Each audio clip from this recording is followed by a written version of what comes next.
اکیلے رہنا، اکیلے لڑنا، اکیلے جینا سیکھو، دنیا کسی کی نہیں۔ باوضو رہنے سے رزق اور عمر میں اضافہ ہوتا ہے۔ منافقت کی ہمدردی دشمن کی تلوار سے زیادہ خطرناک ہے۔ ایک انار کھانے سے دل 40 دن تک منور رہتا ہے۔ ہر شخص سچا دوست تلاش کرتا ہے مگر خود سچا دوست بننے کی کوشش نہیں کرتا۔ ہر جمعے کو صدقہ دینے سے والدین عذاب قبر سے محفوظ رہتے ہیں۔ میں نے غلطی کی، اس پاک رب نے پردہ ڈالا، میں نے سجدہ کیا، اس پاک رب نے تھام لیا۔ دسترخوان سے گرے ہوئے ٹکڑے اٹھا کر کھانے والا کبھی جنون اور جذام کی بیماری میں مبتلا نہ ہوگا۔ دوسروں کے ساتھ نیک سلوک وہ کرتے ہیں جو خود بھی مشکل وقت گزر چکے ہو۔ جمعہ کے دن ناخن کاٹنے سے بیماریوں سے شفا ملتی ہے۔ اگر یہ 4 نشانیاں ظاہر ہو تو سمجھ لے کہ اللہ آپ کو بلند مقام دینے والا ہے۔ پہلی نشانی، بندے کو اللہ کی عبادت میں لطف آنا شروع ہو جاتا ہے اور گناہوں سے نفرت ہو جاتی ہے۔ دوسری نشانی، وہ اللہ کے ہر فیصلے پر راضی رہتا ہے، چاہے اللہ اسے بڑے سے بڑے غم میں ہی کیوں نہ ڈال دے۔ تیسری نشانی، بندے کے دل میں مساکین کی محبت اور ظالموں سے نفرت ہونے لگتی ہے۔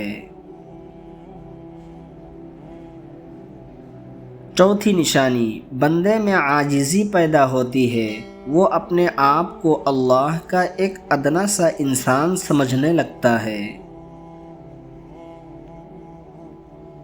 بانٹنے سے خوشیاں اس طرح بڑھتی ہے جس طرح زمین میں بویا ہوا بیج پوری فصل بن جاتا ہے۔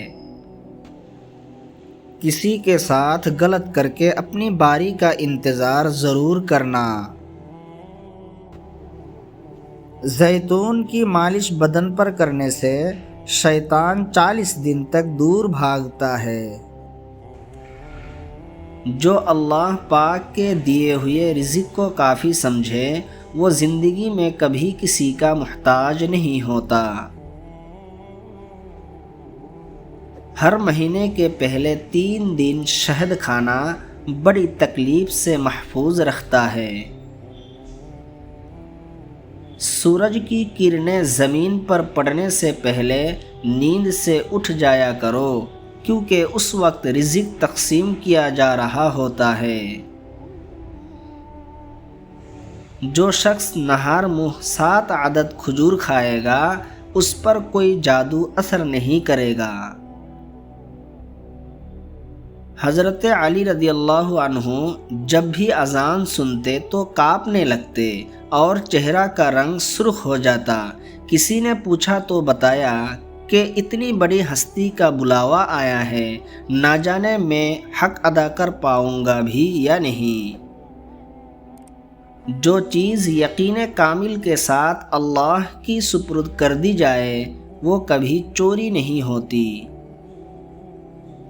مومن کے لیے ہر وہ دن عید کا دن ہے جس دن وہ کوئی گناہ نہ کرے۔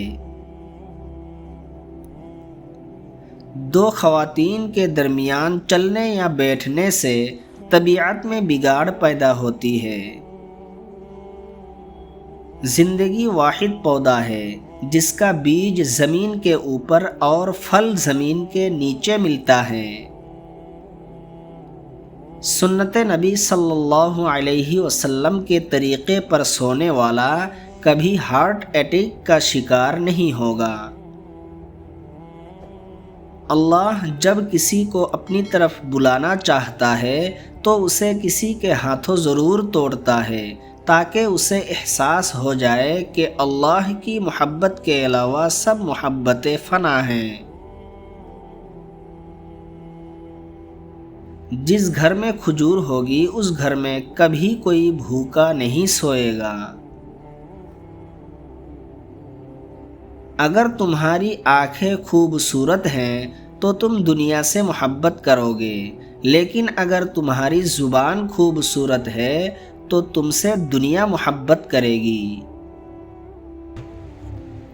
منہ سے ناخن کاٹنے والا برس کی بیماری میں مبتلا ہو جاتا ہے۔ اپنے نقصان سے ہرگز غمزدہ نہ ہوا کرے، کیونکہ اللہ آپ سے اس وقت تک کچھ واپس نہیں لیتا جب تک اس سے بہتر آپ کو عطا نہ کرے۔ جس کا دل سخت ہو وہ مساکین کے سر پر ہاتھ پھیرا کرے۔ انسان کی انسانیت تب ختم ہوتی ہے جب اسے دوسروں کے دکھوں پر ہنسی آنے لگے۔ کسی ایک کا ہو جانا ہی بندگی ہے، ہر روز قبلہ بدلنے والے بے دین ہوتے ہیں۔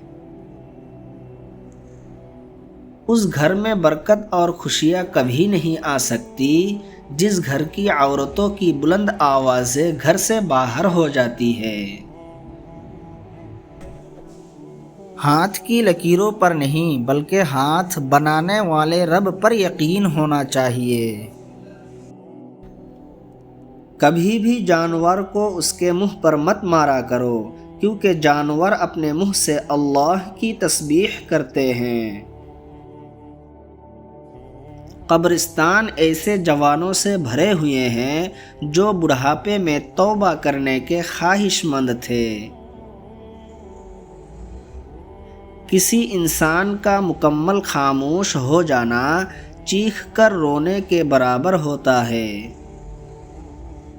جب تمہاری مشکلات حد سے بڑھنے لگے تو سمجھ لو کہ اللہ تمہیں کوئی بلند مقام دینے والا ہے۔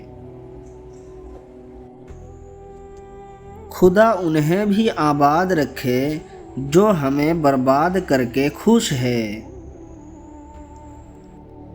ہم لوگ بھی عجیب ہے، ثواب کی خاطر مرے ہوئے انسان کو کندھا ضرور دیتے ہیں مگر زندہ انسان کا سہارا بننے سے کتراتے ہیں۔ زندگی نے ایک بات تو سکھا دی کہ ہم کسی کے لیے ہمیشہ خاص نہیں رہ سکتے۔ صبر کا دامن ہاتھ سے نہ چھوڑو، ہر کام آسان ہونے سے پہلے مشکل ہوتا ہے۔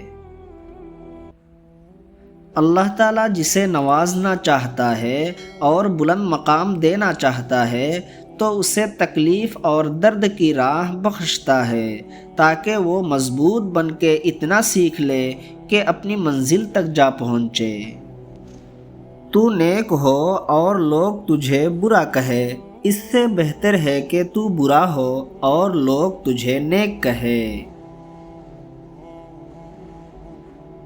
اس سے تو خاموشی بہتر ہے کہ کسی کو دل کی بات کہہ کر پھر اس سے کہا جائے کہ کسی سے نہ کہنا۔ میں رب سے ڈرتا ہوں اور رب کے بعد اس شخص سے ڈرتا ہوں جو رب سے نہیں ڈرتا۔